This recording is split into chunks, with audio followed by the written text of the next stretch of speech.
So we all have some behavior that we would like to change about ourselves. And we certainly all want to help someone else change their behavior in a positive way. So maybe it's your kid, your spouse, your colleague. So I want to share some new research with you that I think reveals something really important about what gets people to change their behavior. But before I do that, let's zoom in on one strategy that I think you probably use a lot. So let's say you're trying to stop yourself from snacking. What do you tell yourself?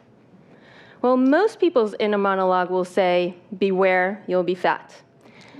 And if this was your kid, you would probably tell him that smoking kills, and by the way, he's in big, big trouble.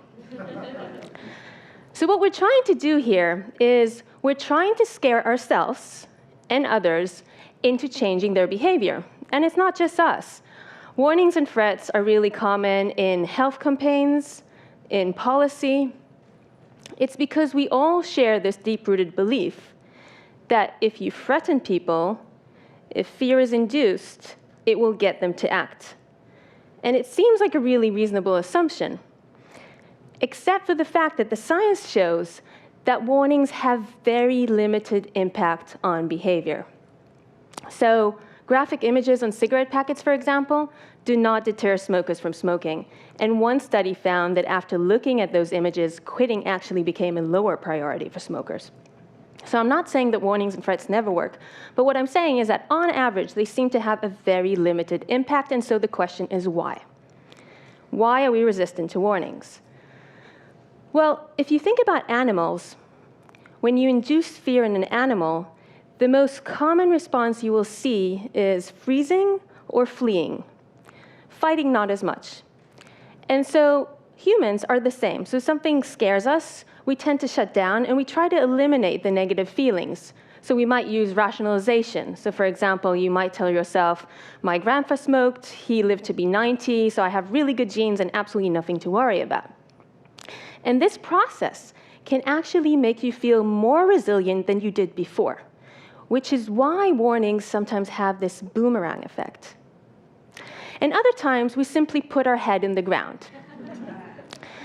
Take the stock market, for example. Do you know when people pull their head out of the ground to look at their accounts, not to make a transaction, just to log in to check their account? So what you're seeing here in black is the S&P 500 over 2 years. And in gray is a number of times that people logged into their account just to check. And this is data from Carlson, Lowenstein, and Seppi. It's controlled for all the obvious confounds. So what do we see? So when the market is high, people log in all the time, because positive information makes you feel good, so you seek it out. And when the market is low, people avoid logging in, because negative information makes us feel bad, so we try to avoid it altogether. And all this is true as long as bad information can reasonably be avoided. So what you don't see here is what happened a few months later in the financial collapse of 2008, when the market went drastically down, and that's when people started logging in frantically. But it was a bit too late. So you can think about it like this. It's not just finance. In many different parts of our life, we have warning signs and bad behaviors now. And they could potentially lead to all these bad outcomes later. But not necessarily so, because there's different routes from your present to your future, right? It can go this way, it can go that way. And as time passes, you gather more and more information about where the wind is blowing. And at any point, you can intervene, and you could potentially change the outcome. But that takes energy, and you might tell yourself, well, what's the point about worrying about something that might happen? It might not happen.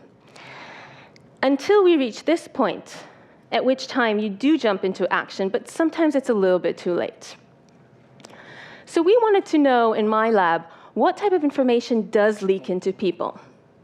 So we conducted an experiment where we asked approximately 100 people to estimate the likelihood of 80 different negative events that might happen to them in the future. So for example, I might ask you, what is the likelihood that you will suffer hearing loss in your future?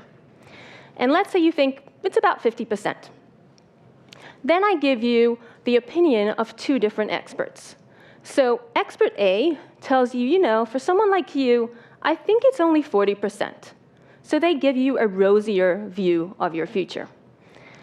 Expert B says, for someone like you, I actually think it's about 60%. It's worse. So they give you a bleaker view of your future. What should you do? Well, you shouldn't change your beliefs, right? Wrong.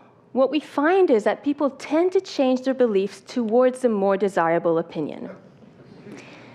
In other words, people listen to the positive information.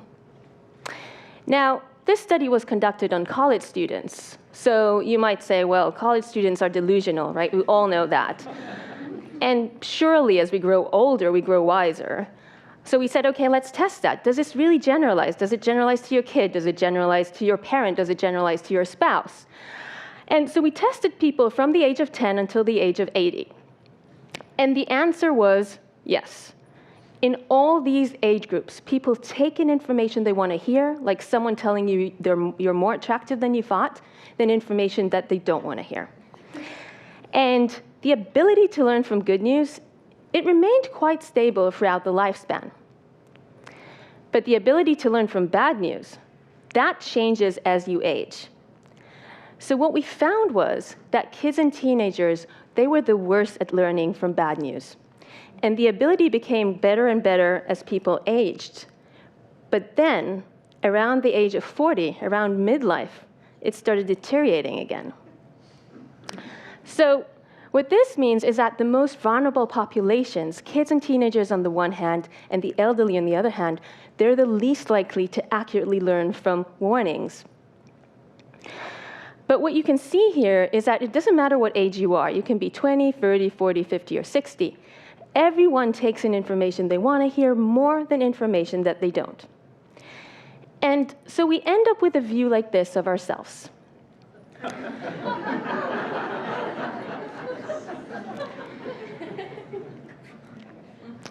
And our mistake as teachers, as mentors, as employers, is that instead of working with this positive image that people so effortfully maintain, we try and put a clear mirror in front of them. We tell them, the image is just going to get worse and worse and worse, and it doesn't work. It doesn't work because the brain will frantically try to distort the image using Photoshop and fancy lenses until it gets the image it's happy with. But what will happen if we went along with how our brain works and not against it? Take hand washing, for example. So we all know that hand washing is the #1 way to prevent the spread of disease, and this is really important in hospitals. So in a hospital here in the United States, a camera was installed to see how often medical staff do, in fact, sanitize their hands before and after entering a patient's room. Now, the medical staff, they knew a camera was installed. Nevertheless, only 1 in 10 washed their hands before and after entering a patient's room. But then an intervention was introduced, an electronic board that told the medical staff how well they were doing. Every time you washed your hands, the numbers went up on the screen. And it showed you your rate of your current shift and the rate of the weekly staff. And what happened? Boom. Compliance raised to 90%, which is absolutely amazing. And the research staff were amazed as well, and they made sure to replicate it in another division in the hospital. Again, the same results. So why does this intervention work so well? It works well because instead of using warnings about bad things that can happen in the future, like disease, it uses 3 principles that we know really drive your mind and your behavior. Let me explain. So the first one is social incentives. In the hospital study, the medical staff could see what other people are doing, right? They can see the rate of the shift, the rate of the week. We're social people. We really care what other people are doing. We want to do the same, and we want to do it better. This is an image from a study that we conducted led by PhD student Micah Adelson. And what it's showing you, it's a signal in the emotional center of your brain when you hear about the opinion of others. And what we found was that this signal can predict how likely you are to conform at a later time, how likely you are to change your behavior. So the British government are using this principle to get people to pay taxes on time. In an old letter that they sent to people who forgot to pay taxes on time, they simply stressed how important it was to pay taxes, and that didn't help. So then they added one sentence. And that sentence said, 9 out of 10 people in Britain pay their taxes on time. And that one sentence enhanced compliance within that group by 15%, and is thought to bring into the British government £5.6 billion. So highlighting what other people are doing is a really strong incentive. The other principle is immediate rewards. So every time the staff washed their hand, they could see the numbers go up in the board, and it made them feel good. And knowing that in advance made them do something that they otherwise may not want to do.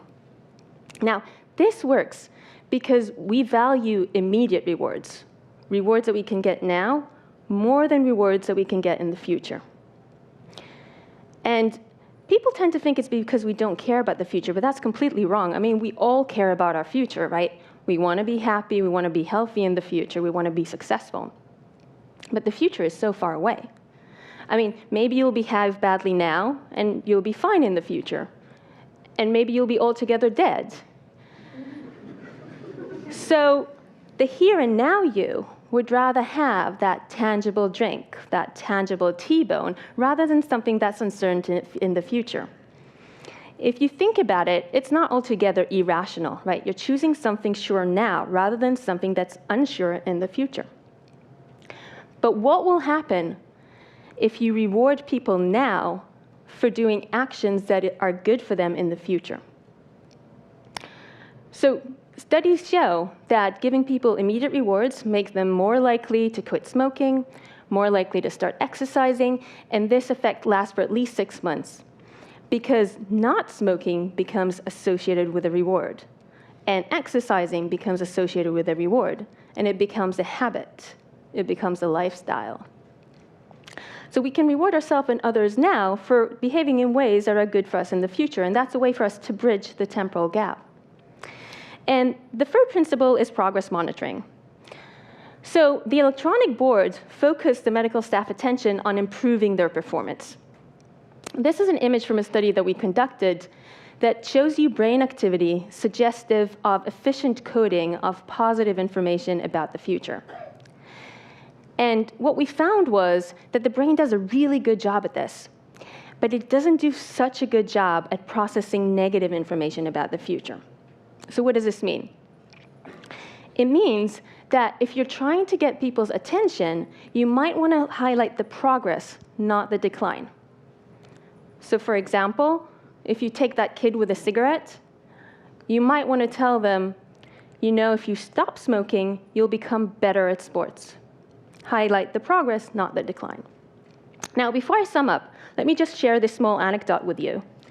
So a few weeks ago, I got home, and I found this bill on my fridge. And I was really surprised, because there's never any bills on my fridge, so I was wondering why my husband decided to put that on our fridge. And so looking at the bill, I could see that what this bill was trying to do is get me to be more efficient with my electricity use. And how was it doing it? Social incentives, immediate rewards, and progress monitoring. Let me show you. So here's the social incentives. So in gray is the energy use, the average energy use of people in my neighborhood. And in blue is my energy use. And in green is the most efficient neighbor. And my reaction to this was, my immediate reaction was, I'm a little bit better than average. A tiny bit, but still. And my husband was exactly the same reaction. And I want to get to the green bar. And then I got a smiley face. That was my immediate reward. And it was telling me, you're doing good. And it made me want to put this on my fridge. And although I have this one smiley face, I can see there's an opportunity there to get two smiley faces. So there's an opportunity for progress. And it's showing me my progress throughout the year, how my energy use changes throughout the year. And the last thing this bill gave me, it gave me a sense of control. So it gave me a sense that I was in control of my use of electricity. And that is a really important thing if you're trying to get people to change their behavior, because the brain is constantly trying to seek ways to control its environment. It's one of the principles of what the brain is actually doing. And so giving people a sense of control is a really important motivator. Okay, so what am I not saying? I'm not saying that we do not need to communicate risks. And I'm not saying that there's one solution fits all. But I am saying that if we want to motivate change, we might want to rethink how we do it. Because fear, the fear of losing your health, the fear of losing money, induces inaction, while the thrill of a gain induces action. And so to change behavior in ourselves and in others, we may want to try these positive strategies rather than threats, which really capitalize on the human tendency to seek progress. Thank you.